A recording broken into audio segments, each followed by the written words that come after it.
시간이 되었으므로 주일후 3일 밤 수요 예배를 시작하도록 하겠습니다. 먼저 우리의 신앙을 하나님 앞에 고백하며 나아가도록 하겠습니다. 나는 전능하신 아버지 하나님, 천지의 창조주를 믿습니다. 나는 그의 유일하신 아들, 우리 주 예수 그리스도를 믿습니다. 그는 성령으로 잉태되어 동정녀 마리아에게서 나시고 본디오 빌라도에게 고난을 받아 십자가에 못 박혀 죽으시고 장사된 지 사흘 만에 죽은 자 가운데서 다시 살아나셨으며 하늘에 오르시어 전능하신 아버지 하나님 우편에 앉아 계시다가 거기로부터 살아있는 자와 죽은 자를 심판하러 오십니다. 나는 성령을 믿으며 거룩한 공교회와 성도의 교제와 죄를 용서받는 것과 몸의 부활과 영생을 믿습니다. 아멘. 다 함께 찬송가 257장 찬송하시겠습니다.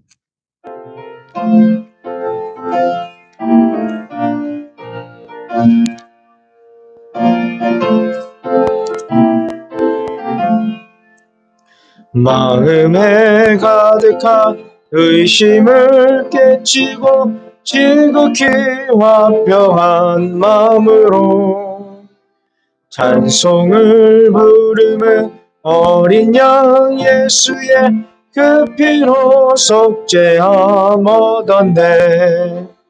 속죄함 속죄함 주 예수 내 죄를 속했네. 할렐루야 소리를 합하여 함께 찬송하세. 그 피로 속죄함 얻었네.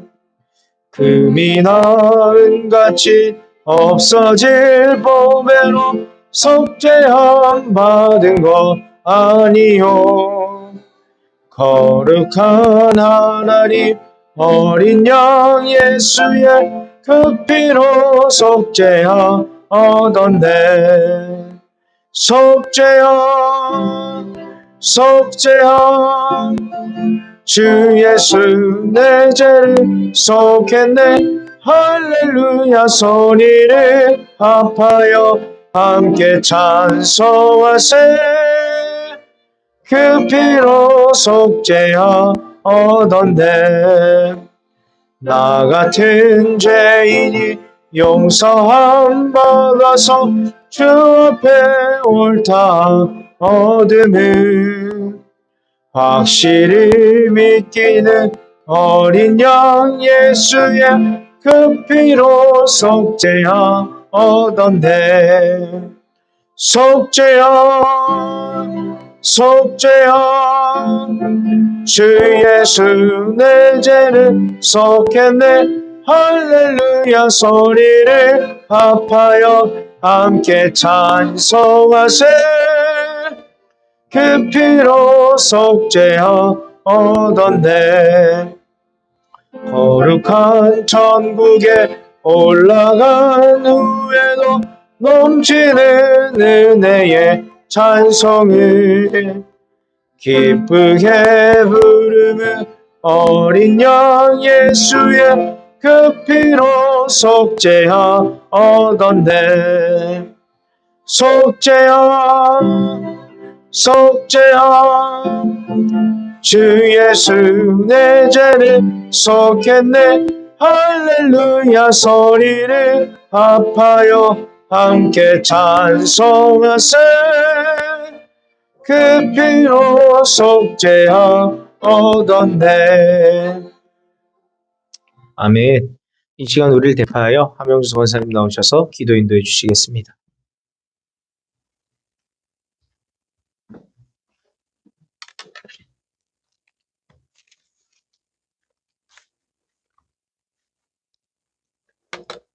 다 같이 기도하시겠습니다. 한 번 죽는 것은 사람에게 정해진 것이요 그 후에는 심판이 있으리니 이와 같이 그리스도도 많은 사람의 죄를 담당하시려고 단번에 들이신 바 되셨고 구원에 이르게 하기 위하여 죄와 상관없이 자기를 바라는 자들에게 두 번째 나타나시리라. 하나님 아버지 감사합니다. 영죽을 저희의 영혼을 위하여 주께서 단번에 죽으시고 그 십자가의 보혈로 우리를 자녀 삼으셔서 우리에게 하나님 하늘의 소망과 또 구원의 은혜를 통하여 하나님 세상과 구별하여 우리를 택해 주신 주님 앞에 이 시간도 감사를 드립니다. 주님의 피로 의로움을 입은 이것으로 오늘도 주님 앞에 예배합니다. 우리는 하나님 앞에 나아갈 수 없는 죄인이지만 오늘도 우리를 의롭다 여기신 주님의 그 이름 때문에 하나님 그 이름을 붙잡고 주님 앞에 기도합니다. 특별히 하나님 이 아름다운 계절 5월을 주신 것 하나님 감사합니다. 어린이와 어버이와 스승의 달 아니 가정의 달로 이 달을 주신 것 감사합니다. 이 땅에 하나님 작은 교회인 가정을 통해서 어린이와 부모가 하나 되게 하시고 예수 그리스도를 통하여 하나님 그 작은 교회로 택함 받은 가정들이 하나님 믿음으로 살도록 하나님 인도해 주옵소서. 그래서 하나님 이 땅의 가정들이 믿음 안에서 견고히 서는 은혜를 주시기를 주여 기도합니다. 우리의 마음 안에 주님의 영혼을 담으셔서 하나님 앞에 나아갈 그 길을 열어주셨는데 하나님 함께 예배하며 또 주님 앞에 찬양할 때마다 하나님 우리를 더 주님의 나라의 견고한 주의 자녀들로 그렇게 세워주시기를 주님 앞에 기도합니다. 하나님 우리의 자녀들을 또 주님 손에 올려드립니다. 하나님 그 영혼들이 하나님을 만나고 하나님 안에서 성장하며 믿음과 지혜와 키와 몸이 자라 하나님 앞에 귀히 쓰는 다음 세대 되도록 하나님 그들을 하나님께서 말씀으로 하나님 붙잡아 주시고 세상의 것 아니 하늘의 이 비밀들을 열어주셔서 하나님 주님과 함께 하나님 주의 나라의 귀한 일꾼들로 그래서 하나님 다 오고 오는 세대에 복음을 전하는 믿음의 다리로 하나님 그 영혼들을 붙잡아 주시고 귀히 쓰는 그릇 되도록 하나님 인도해 주옵소서. 하나님 또한 이 땅의 교회를 주께서 기억하시고 하나님께서 이 교회들을 통하여 부흥시켜 주옵소서. 주님의 말씀이 마음껏 전하게 하시고 또 구원받은 주의 백성들이 말씀을 듣고 또 견고히 서서 교회가 부흥하게 하여 주시기를 원합니다. 말씀이 없었던 정말 하나님께서 무지했던 이 땅을 100여 년 전에 그렇게 불러주시고 택해주시고 부흥케 해주신 거 감사합니다. 하나님 세상은 어지럽고 풍조는 어렵지만 그러나 우리는 거슬려 주의 믿음을 가지고 주의 나라를 사모하며 더욱더 달려가는 믿음의 이 세대들로 견고하게 더 세워주셔서 하나님 지금도 하나님 주님 앞에 기도하며 부르짖는 주의 심령들을 일으키셔서 하나님의 나라가 더 확장되며 또 하나님이 더 부흥하는 것들을 또 눈으로 보며 또 주님 앞에 열심히 믿음 생활할 수 있는 귀한 성도들로 그렇게 세워주시기를 기도합니다. 하나님 우리 교회가 이제 또 새로운 영혼들을 또 초대하는 귀한 시간들을 6월에 갖습니다. 하나님 말씀을 들을 수 있는 기회를 주시고 또한 그 말씀을 통하여 심령을 기경하셔서 하나님 백성으로 삼으시옵소서. 그래서 하나님 그들의 영혼도 눈이 뜨게 하시고 또한 하나님이 어떤 분인지 만나는 귀한 시간 되도록 우리 모든 성도들이 함께 준비하고 또 주님 또 기도하겠사오니 하나님 아버지 그 일을 통해서 하나님의 영광을 보는 귀한 시간 허락해 주옵소서. 또한 하나님 아버지 교회 병중에 있는 환우분들 주께서 붙들어 주옵소서. 하나님 그 영혼에 하나님 먼저 만나주시고 어루만져 주시고 그들의 심령을 더욱더 소망 중에 경고해 주시기를 다시 한번 의탁합니다. 하나님 아버지 간호하는 또 옆에서 돕는 모든 분들을 주님 지지하고 응원합니다. 하나님 아버지께서 주님 그 영혼들에게 하늘 백성으로 더 나아가도록 그들의 심령에 은혜를 부어 주옵소서. 하나님을 더 소망하며 바라며 또 하나님의 의로를 통하여 하나님 더욱 하나님께 나아가 예배하는 심령 되도록 도우시기를 원합니다.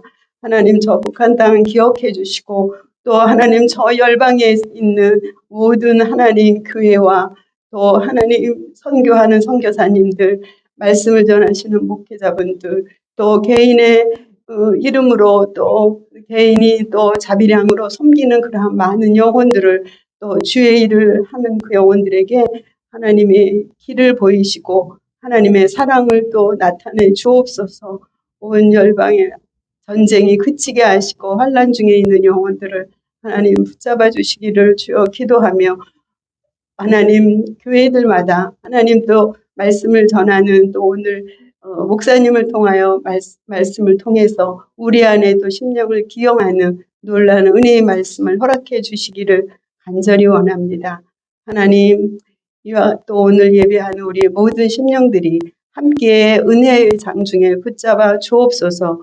예수 그리스도의 이름으로 기도드렸습니다. 아멘.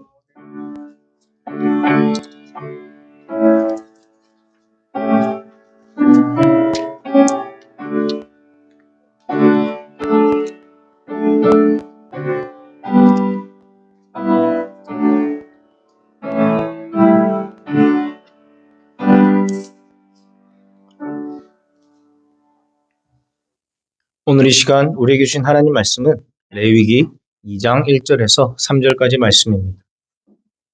레위기 2장 1절에서 3절, 구약성경 147페이지에 있습니다. 레위기 2장 1절에서 3절까지의 말씀입니다. 다 찾으셨으면 제가 낭독하도록 하겠습니다.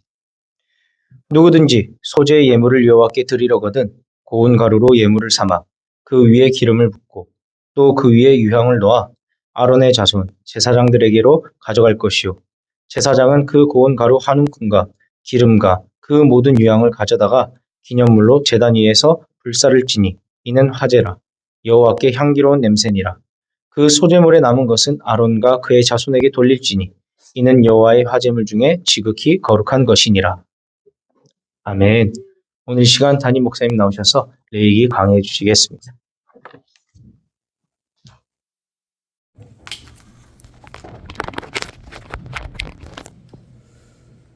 네, 창세기를 보면 아담과 하와에게서 태어난 가인과 아벨이 하나님께 제물을 드리는 장면이 나오는데 하나님께서 아벨의 제물은 받으시고 가인의 제물은 받지 않으셨죠. 왜 가인의 제물을 받지 않으셨는가? 이 부분에 있어서 다양한 견해들이 있지만 그 중에 하나는 가인의 제물은 피가 없는 제물이었다. 그렇게 주장을 하는 분들이 있습니다. 근데 가인의 제물이 피가 없는 제물이었기 때문에 받지 않았다고 주장하는 것은 두 가지 모순이 있는데 첫째는 가인과 아벨의 시대에는 제사법이 아직 만들어지기 전이라는 것이죠. 다시 말해서 제사에 대한 규칙이 없는데 어떻게 피가 없는 제물을 드리지 않았다고 해서 하나님께서 받지 않느냐, 그것 자체가 이미 모순이라는 거죠. 둘째로 훗날 모세의 시대에 제사법이 만들어졌을 때 피가 없는 제사가 과연 있었는가 살펴보면 있었습니다. 그게 바로 뭐냐면 바로 소제라는 제사인데, 그러므로 가인의 제사가 피가 없는 곡식 제물이었기 때문에 하나님께서 받지 않으셨다고 주장하는 것은 잘못이죠. 이제 그 피가 없는 제사, 바로 오늘 소제에 대해서 살펴보려고 하는데, 먼저 소제는 레위기에 기록된 5대 제사 중에 하나로서 유일하게 피가 없는 제사였습니다.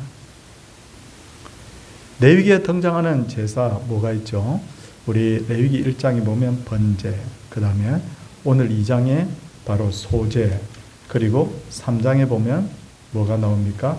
화목제, 그 다음에 4장에 속죄제, 5장에 속건제, 이렇게 5가지의 제사가 나오는데 이 제사는 전부 다 예수 그리스도를 바로 상징하는 제사입니다. 그러면 소제는 뭐냐? 바로 5가지 제사가 모두 다 예수님을 상징하는 제사라고 한다면 바로 이 소제는 예수 그리스도의 순결한 생애를 나타내죠. 그러므로 소제는 죽어서 드리는 제사가 아니라 살아서 삶을 드리는 제사라고 할 수가 있습니다. 예수님께서 제자들 앞에서 내가 항상 그의 기뻐하시는 일을 행한다고 하셨죠. 다시 말해서 예수님은 죽음을 통해서도 하나님께 영광을 돌렸지만 살았어도 그 삶을 통해서 하나님께 영광을 돌렸던 거죠. 그리고 소재는 우리 작은 예수인 바로 우리들, 바로 그리스도인의 성도의 삶을 하나님께 드리는 것을 의미하기도 합니다. 전에도 잠깐 설명을 드렸지만 로마서는 모두 16장으로 되어 있는데 1에서 11장까지는 어떻게 되어 있느냐면 복음이란 무엇인가? 그렇죠? 복음은 이렇다. 주님은 이래서 이 땅에 오시고 이렇게 죽으셨다. 이것을 설명하고 있고 12장부터 16장까지는 복음을 믿는 성도는 어떻게 살아야 되는가를 설명하고 있습니다. 그러니까 로마서를 이 구분을 하자면 앞부분은 교리, 그 다음 뒷부분은 바로 생활이 되는 거죠.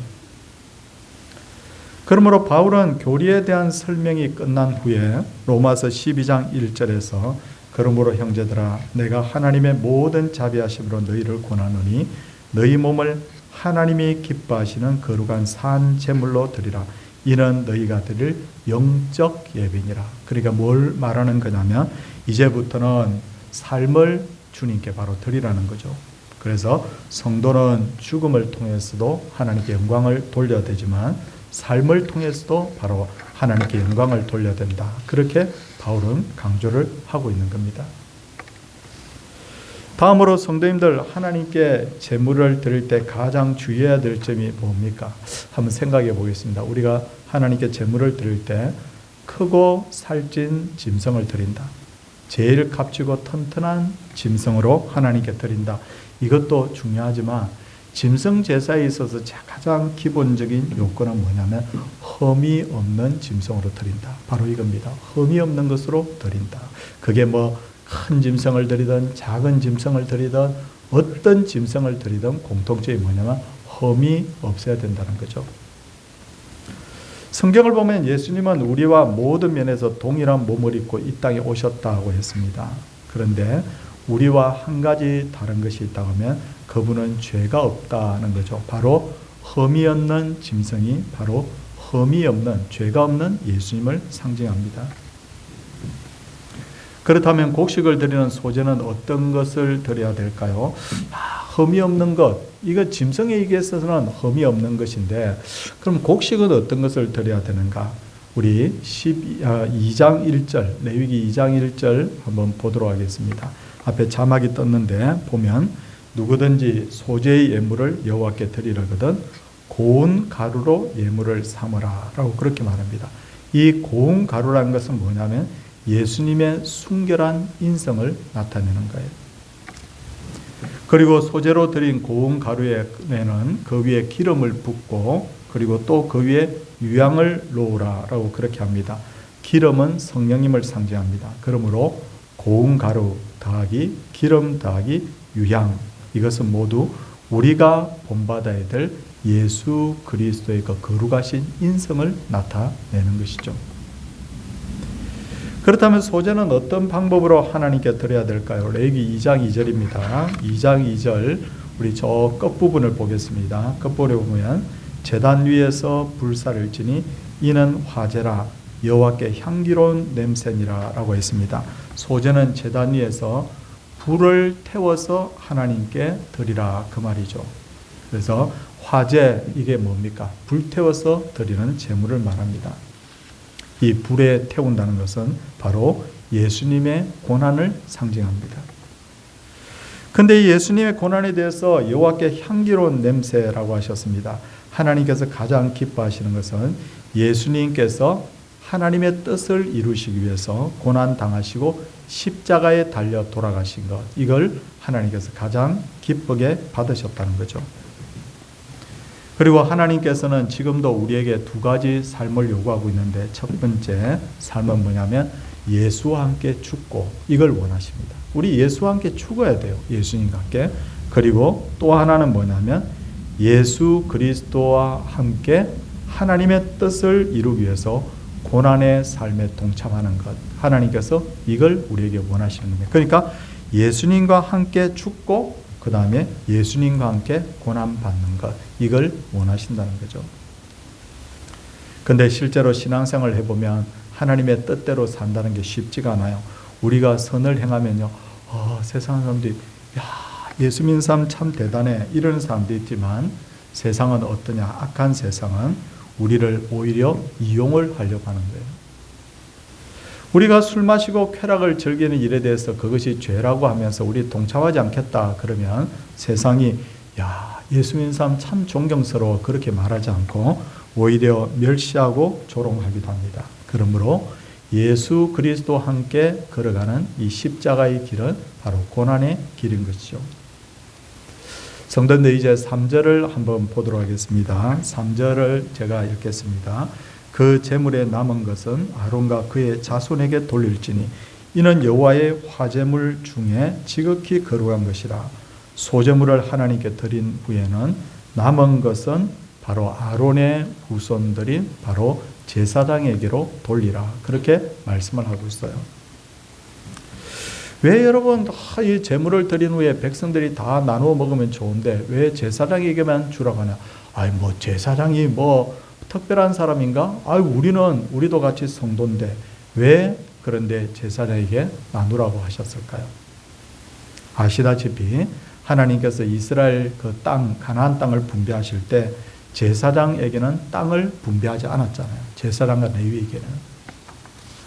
그러면 제사장은 어떻게 생활을 해야 되느냐? 이 부분에 대해서 성경이 말씀하고 있기를 하나님께 드린 헌물 중에 제물 중에 남은 것, 그 다음에 성도들이 드린 헌물, 그 중에서도 11조를 가지고 제사장들의 생활할 수 있도록 하라. 그렇게 성경이 명령을 하는 거예요. 그래서 여러분, 교회에서 우리가 헌금 드리고 11조 드리고 이런 것 중에 우리 교육자들 생활비를 드리는데 이건 교회가 정한 것이 아니라 아예 성경에 그렇게 규정이 되어 있어요, 사실은. 근데 여러분, 이걸 잘 기억해야 되는데 훗날 이스라엘 백성들이 타락을 하니까 그들이 나중에 우리가 교회 가서 헌금 드리고 뭐 제사장 생활비 쓰도록 하고 이게 너무너무 아까운 거예요. 그렇죠? 교회가 타락하니까 그런 현상이 나타나는 거예요. 그러니까 그때부터는 하나님께 제물 드린 후에 제사장의 몫을 주지도 않고 또 헌금을 드려서 제사장들 생활비도 주지 않고 이렇게 됩니다. 성경 읽어보시면 이런 내용들이 나오거든요. 그러니까 어떻게 됩니까? 제사장들과 레위인들이 먹고 살기 위해서 세상적인 일을 하기 시작하는 거예요. 막 이렇게 곡괭이 쥐고 밭에 가서 일하고 막 이런 뭐 세상에 장사하고 뭐 이런 일들을 제사장하고 레위인들이 하는 거예요. 자, 그러면 잘 되는 것 같아서, 왜냐하면 성도들은 부담스럽게 뭐 헌금 안 드려도 되고 제사장은 자기 나름대로 일해서 먹고 살면 되고 뭐 그게 더 편한 것 같아 이렇게 생각하는데 그 시간이 오래 계속되니까 어떤 현상이 벌어지느냐면 이스라엘에서는 더 이상 하나님의 말씀을 가르치는 제사장과 레위인들이 사라져버리는 거예요. 그렇잖아요. 처음에는 좋은 데 됐지만 나중에 제사장과 레위인이 사라져버리니까 전부 다 먹고 살기 위해서 다 나가버리니까. 그러니까 그 말씀을 배우지 못한 민족이 점점 타락한 길로 가게 되고 그것이 나중에 시간이 지나면서 이스라엘이 결국 망하는 그런 결과가 생겨버린 거예요. 그래서 하나님께서 어떻게 합니까? 제사장들과 레위인들을 크게 책망하신과 동시에 너희 백성들은 왜 그렇게 했느냐고 동시에 백성들까지 책망하시는 그런 장면이 성경에 나옵니다. 자, 이제 11절 한번 보도록 하겠습니다. 성도님들, 11절 보면 너희가 여호와께 드리는 모든 소제물에는 누룩을 넣지 말지니 라고 했습니다. 누룩을 넣지 않은 빵, 이 빵을 뭐라고 하느냐면 무교병, 그러니까 누룩을 넣은 것은 유교병이고 누룩을 넣지 않는 것은 무교병이라고 합니다. 여러분, 집에서 빵을 만들어 보셨거나 혹은 빵을 먹어보시면 이 빵에는 대부분 누룩이 들어있어요. 밀가루 반죽에다가 누룩을 넣고 나서 그 다음에 따뜻한 곳에서 시간을 좀 지나도록 하면 밀가루 반죽이 이렇게 부풀어 오르는데 그것을 가지고 빵을 만들면 식감도 아주 좋고 빵도 굉장히 부드럽고 맛이 있습니다. 그런데 하나님께 드리는 제물에 누룩을 넣지 말라고 하신 이유는 뭐냐? 자, 성경을 보면 누룩은 두 가지 의미가 있습니다. 하나는 죄. 자, 기록에 넣으면 좋겠습니다. 누룩은 한 가지는 죄를 상징하고 또 누룩의 다른 하나의 뜻은 뭐냐면 잘못된 가르침을 말합니다. 그래서 예수님께서는 이렇게 말씀하셨습니다. 상가 바리새인과 사두개인들이 누룩을 주의하라. 그 무슨 말입니까? 바리새인들과 사두개인들의 잘못된 생활 습관과 그 가르침을 주의하라. 그렇게 말씀하신 것이죠. 유대인들은 예로부터 유월절이 되면 여러분 유월절 절기가 이스라엘의 가장 큰 절기인데 우리나라는 뭐 부활절, 성탄절이 제일 큰데 그런데 옛날에 유월절이 제일 큰 절기였는데 이 유월절이 되면 집안 대청소를 했다고 합니다. 근데 집안 대청소를 할 때 반드시 그 집안에서 찾아서 없앤 것이 하나 있어요. 그게 뭐냐면 누룩입니다. 누룩. 왜 여러분 누룩을 없애야 되느냐? 죄를 없애한다는 거죠. 그리고 유월절에는 누룩을 넣지 않은 무교병을 먹였습니다. 이렇게 함으로써 그들이 죄와 잘못된 가르침에서 떠난 삶을 살겠다고 각오를 하는 거예요. 자, 이제 13절 한번 보겠습니다. 13 이렇게 쭉 따라오십시오. 안 그러면 하루 종일 일하시고 이 자리에 오면 집중도 안 되고 좀 피곤하잖아요. 13절 보십시오. 13절 보면 내 모든 소재물에 소금을 치라 그렇게 말씀하고 있습니다. 요즘 소금이 참 인기가 없는 것 같아요. 한국 사람들 소금 많이 먹어서 혈압 높아지고 신장이 파괴된다고 합니다. 맞거든요. 그게 과학적으로 보면. 그래서 저염식 식단이 인기를 얻고 심지어 어떤 사람들은 아예 소금을 먹지 않는 사람도 있다고 합니다. 근데 정말 소금이 나쁜 걸까요? 절대로 여러분 그렇지 않습니다. 생각해 보면 사람은 황금은 없어도 살지만 소금 없으면 절대로 못 삽니다. 소금을 많이 먹어서 병이 나는 것이지 소금을 전혀 먹지 않으면 아예 사람이 목숨이 끊어집니다. 목사님 저 소금 하나도 안 먹고도 지금까지 건강하게 잘 삽니다. 절대 불가능해요. 다른 통로를 통해서라도 소금을 섭취하기 때문에 사는 거지 음식물에서 소금 싹 빼버리고 그거 몇 달 먹으면 사람 죽습니다. 그 정도로 사람은 이 소금이 필요합니다. 근데 옛날에 우리나라는 이 소금이 정말 얼마 안 하잖아요. 그죠? 얼마 안 하죠. 뭐 소금 뭐 한 10,000원 주면 엄청 많이 몇 달 먹을 소금도 우리가 살 수 있는데 근데 옛날에는 소금 구하기가 너무 어려웠거든요. 특히나 우리나라 같은 이런 염전이 잘 돼 있는 나라가 별로 없다고 그래요. 그래서 많은 유럽의 나라들에서는 암전, 그러니까 바위, 땅에서 나는 소금을 많이 쓰거든요.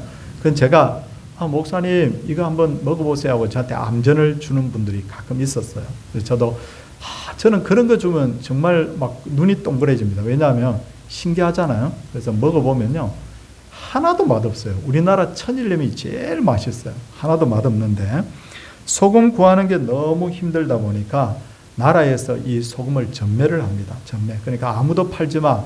이 나라에서만 팔도록 그렇게 했습니다. 그리고 심지어 공무원과 군인들의 월급을 소금으로 준 적도 있어요. 한동안 그렇게 했습니다. 그래서 요즘 월급쟁이들을 뭐라고 부릅니까? 셀러리맨 이렇게 부르잖아요. 이 말이 어디서 나온 말이냐면 소금을 봉급으로 받는 사람이라는 뜻에서 이 말이 나온 거예요. 그래서 셀러리맨 하면 소금 이렇게 여러분 생각합니다. 돈 대신 소금을 월급으로 받았으니까. 자, 소금에 몇 가지 특징이 있습니다. 소금은 맛을 내죠. 아무리 맛있는 고기, 목사님 저 고기 엄청 좋아해요. 근데 오늘 한번 테스트 한번 해보세요. 오늘 가다가 소고기나 돼지고기 사가지고 집에서 아주 맛있게 구워 드시는데 소금 하나도 안 넣고 한번 먹어보세요. 하나도 맛없습니다. 그렇죠? 소금은 맛을 냅니다. 그리고 소금은 부패를 방지하죠. 그리고 소금은 또한 묽게 개어서 싹 쓰면 그것이 상처를 소독합니다. 그렇지 않습니까? 그러므로 소금은 누룩과 반대되는 의미가 있습니다. 그래서 하나님께서 이스라엘 백성들과 바로 소금 언약을 맺으신 거죠. 그러므로 하나님께 드리는 소제물에 반드시 소금을 치라라고 한 것은 죄와 잘못된 가르침을 상징하는 누룩은 제거하고 바로 이렇게 깨끗한 이렇게 정결한 그 삶을 하나님께 드리라는 그런 의미가 있는 거죠. 자, 이제 12절입니다. 12절 한번 보시기 바랍니다. 12절에 보시면요. 어떤 말씀이 나와 있느냐면 처음 익은 것으로는 그것을 여호와께 드릴지니 처음 익은 것이라는 말이 나오죠. 자, 14절도 한번 보십시오. 14절을 보시면 너는 첫 이삭의 소재를 여호와께 드리거든 첫 이삭을 볶아 찌은 것으로 내 소재를 삼대라고 그렇게 말씀하고 있어요. 자, 하나님은 모든 만물이 있기 전 태초 이전부터 계신 분이고 하나님은 왕 중의 왕이고 가장 높으신 분이고 하나님의 능력은 무한하시죠. 능히 행하지 못할 일이 없습니다. 그러므로 우리가 하나님께 무엇을 드릴 때 어떻게 드려야 됩니까? 가장 좋은 것, 첫 것을 하나님께 드리라고 합니다. 그래서 12절에는 처음 익은 것, 그 다음 14절에는 첫 이삭을 하나님께 드리라 그렇게 말씀하고 있어요. 자, 이제 마무리가 거의 다 돼가는데 이제 집중해 주시기 바랍니다. 자, 그렇습니다. 자, 월급을 받거나 소득이 딱 생겼죠. 근데 한번 생각해 보십시오. 첫 것을 하나님께 드리라고 했는데 저는 항상 그렇게 합니다. 제가 사례를 받게 되면 제일 먼저 헌금 딱 준비해 가지고 하나님 앞에 드릴 11조 감사헌금, 그 다음 목적 헌금들 뭐 성교, 건축, 그 다음 주정 헌금 이거 딱 떼어놓고 그 다음에 저희가 생활비로 씁니다. 여러분 어차피 내가 뭐 한 달에 뭐 30만 원 11조를 드리든 50만 원 11조를 드리든 금액이 똑같으면 안 되나라고 생각하지만 아니요. 그렇지 않습니다. 첫 것을 드린다는 것이 얼마나 영적으로 의미가 있는지 몰라요. 또 하나입니다. 과거에 기독교인들은 달력 만들 때 어떻게 만들었다고 했습니까? 주일을 달력에 제일 첫 번째 가져다 놓죠. 우리나라 사람들은 수를 잴 때 월, 화, 수, 목, 금, 토, 일 이렇게 쓰는데 달력을 보면 일, 월, 화, 수, 목, 금, 토 이렇게 되어 있잖아요. 그래서 주일이 바로 한 주의 첫날이 되게 그렇게 달력을 만들었습니다. 왜 이렇게 만들었겠어요? 똑같은 날인데 그렇게 만든 건 뭐냐면 첫날을 먼저 하나님 앞에 드리고 나서 우리가 세상에 나가서 산다. 그런 의미가 있는 거예요. 얼마나 많은 물질과 시간을 하나님께 드리냐는 것도 중요하지만 그것보다는 처음 것을 하나님께 드린다는 그 마음이 중요한 거예요. 자, 그렇게 하나님 앞에 처음 것을 드리는 사람이 하나님 앞에 여러분 하나님을 속이고 그렇게 하겠습니까? 그렇지 않지 않습니까? 그리고 첫 이삭의 소재는 장차 부활의 첫 열매가 되신 예수님을 상징합니다. 예수님이 부활하지 않았다면 우리의 부활도 없다는 것을 우리가 알아야 됩니다. 성도님들, 이제 마무리 짓겠습니다. 레위기를 읽어보면요. 레위기 진짜 어려워요. 그래요. 그래서 어떤 분들은 성경 읽다가 레위기 있으면 건성건성 읽고 그냥 지나간다고 그래요. 근데 이렇게 레위기를 좀 우리 강의를 해서 이렇게 내용을 살펴보고 들으면요. 와, 이게 복음이구나. 그리고 여기에 우리가 어떻게 살아야 되는지에 대한 영적 정신이 여기 있구나 하는 것을 여러분 깨닫게 됩니다. 이제 제가 수요예배 할 때마다 이렇게 레위기를 강의를 할 텐데 성도님들이 레위기를 통해서 복음을 다시 한번 이해하고 성도가 어떻게 살아야 되는지를 다시 한번 생각하고 그래서 우리가 더 성숙한 그리스도인이 되어서 하나님 앞에 영광 돌리기를 주님의 이름으로 축원을 드립니다.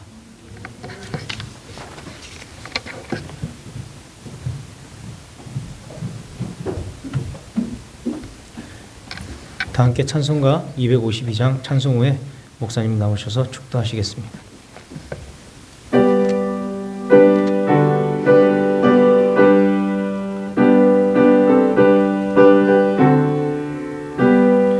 나의 죄를 씻기는 예수의 피밖에 없네. 다시 정케 하기도 예수의 피밖에 없네. 예수의 흘린 피 날 이해하오니 귀하고 귀하다. 예수의 피밖에 없네. 나를 정케 하기는 예수의 피밖에 없네. 사죄하는 증거도 예수의 피밖에 없네. 예수의 흘린 피 나에게 하오니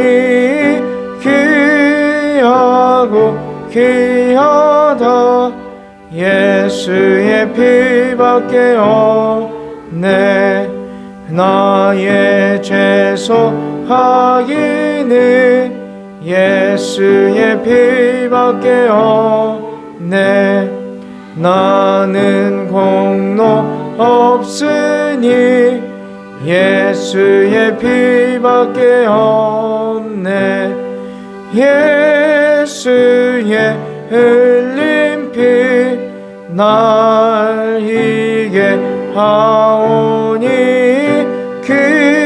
귀하고 귀하다 예수의 피밖에 없네 평안함과 소망이 예수의 피밖에 없네 나의 의는 이것뿐 예수의 피밖에 없네 예수의 흘린 피 날 이게 하오니 귀하고 귀하다 예수의 피밖에 없네 영원토록 내 할 말 예수의 피밖에 없네 나의 찬미 제목은 예수의 피밖에 없네 예수의 흘린 피 나에게 하오니 귀하고 귀하다 예수의 피밖에 없네 사랑이 많으신 주님, 오늘도 내 위기를 통하여서 복음이란 무엇인지, 그리스도께서 우리를 위해서 무엇을 하셨는지, 또 주님께서 우리의 삶을 통해서 무엇을 원하시는지를 다시 한번 마음에 새길 수 있도록 해주신 것 감사합니다. 이미 알고 있는 내용도 있고 또 새롭게 듣고 깨달은 내용도 있을 텐데 어떻게 하든지 주님 아는 선에서 그치지 않게 하시고 행함을 통하여서 하나님의 영광을 드러내게 하여 주시옵소서. 그리고 주님 늘 기도합니다. 병자들과 어려움 중에 있는 분들이 하루속히 주여 회복되기를 원하옵고 그 가족들도 위로받기를 원하옵고 우리 교회가 사랑의 공동체로서 날마다 부흥성장하는 그런 교회가 되게 하여 주시옵소서. 전도잔치가 진행 중에 있습니다. 주님 이 아버지 하나님이여 준비위원들에게 하나님께서 은혜를 부어주시고 온 성도의 마음이 이 일에 하나로 모아지게 하여 주시옵소서. 그래서 한 영혼이라도 더 주께로 인도하는 그런 우리 살아있는 복음의 전초기지 서울 동산교회 되게 하여 주시옵소서. 매일매일의 삶이 주님과 동행하는 삶 되기를 간절히 소원하옵고 우리를 죄에서 구원하신 예수님 이름으로 기도드리옵나이다. 아멘. 주 예수 그리스도의 은혜와 하나님의 크신 사랑과 성령님의 감화 감동하심이 하나님의 백성들 위해 이제로부터 영원토록 함께 있을지어다. 아멘.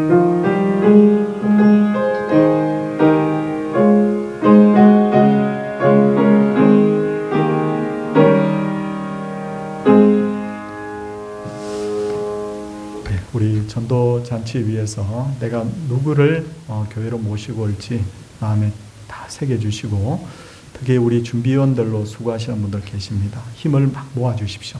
옆에서 기도도 해주시고 또 격려도 해주시고 그렇게 해서 우리가 유종의 미를 꼭 거둘 수 있기를 바랍니다.